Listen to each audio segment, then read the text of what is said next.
Good morning, children. Welcome to physics class.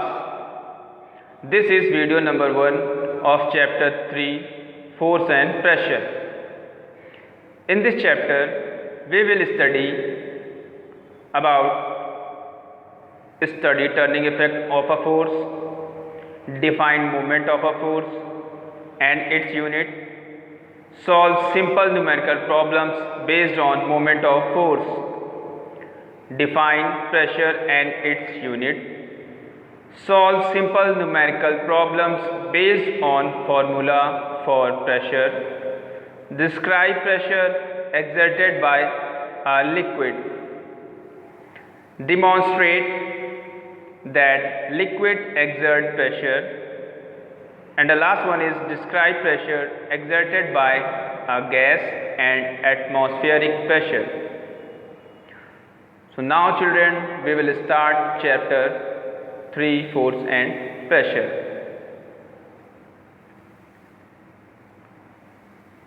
What is force? We all know that force is an external agent capable of changing the states of rest or motion of a particular body. So, here when we want to open a door, we have to push the door handle with our hand, because when we apply some force, then door will be open, otherwise it will closed. And when we want to close the door, we have to pull the door handle with our hand. So this means that to move an object, it has either to be pushed or pulled. Without pushing or pulling, we can't open the door. So a push or pull on an object is called force. Here, look at the figure.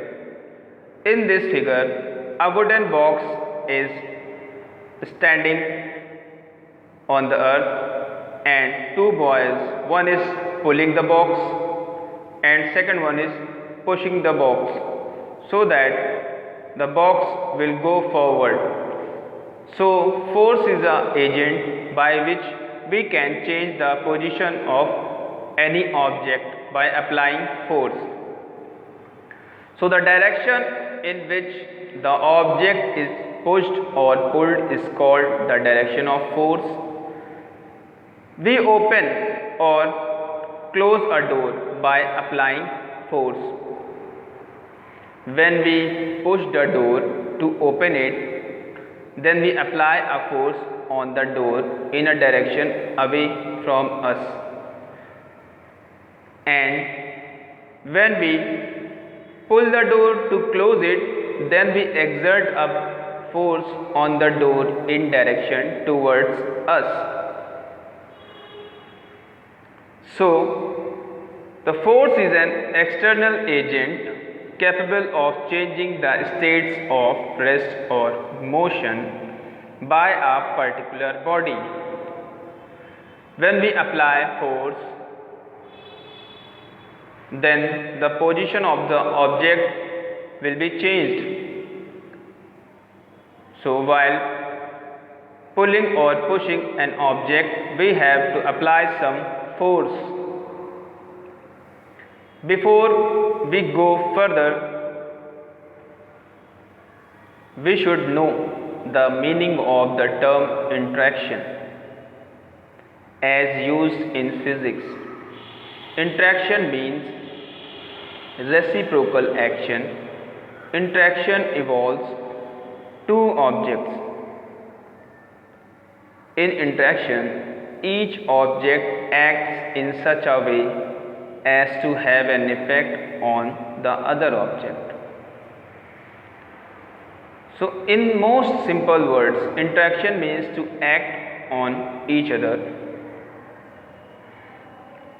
That means when we touch an object or pull or push a object, then we interact the object with our hand. So without interaction we can't apply force. Now force is due to an interaction.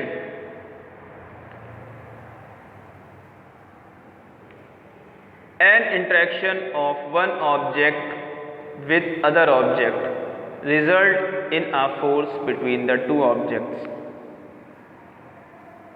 In other words, a force arises due to interaction between two objects. That means interaction of one object with another object result in force. Between two objects, at least two objects must interact each other. For a force to come into play, at least two objects must interact with each other for a force to come into play and show its effect. If there is no interaction between two objects, then no force can show its effect. That means without interaction you can't apply any force on the object. So interaction is very important for applying force. Now suppose a man is standing behind a stationary car. Since there is no interaction between the man and the car, when no interaction between the man and the car, then no force is applied, no force can show its effects, no force acts on the car and hence car does not move. When the man pushes the car, there is an interaction between the man and the car. During this interaction, a force arises which acts on the car and makes it move in the direction of applied force. So, interaction of one object with another object result in force. Between two objects, at least two objects must interact with each other for a force to come into play. If there is no interaction between two objects, no force can show its effect. Okay children, now if both the objects are capable to applying force on each other, then interaction between them can be pushing or pulling. For example, the two boys shown are interacting and applying force on each other by pushing each other, because when they pushing or pulling the object, they will apply force. This means they interact with the object. Without interaction, no interaction between two objects, that means no force can show its effect. So interaction is very important to apply force on any objects.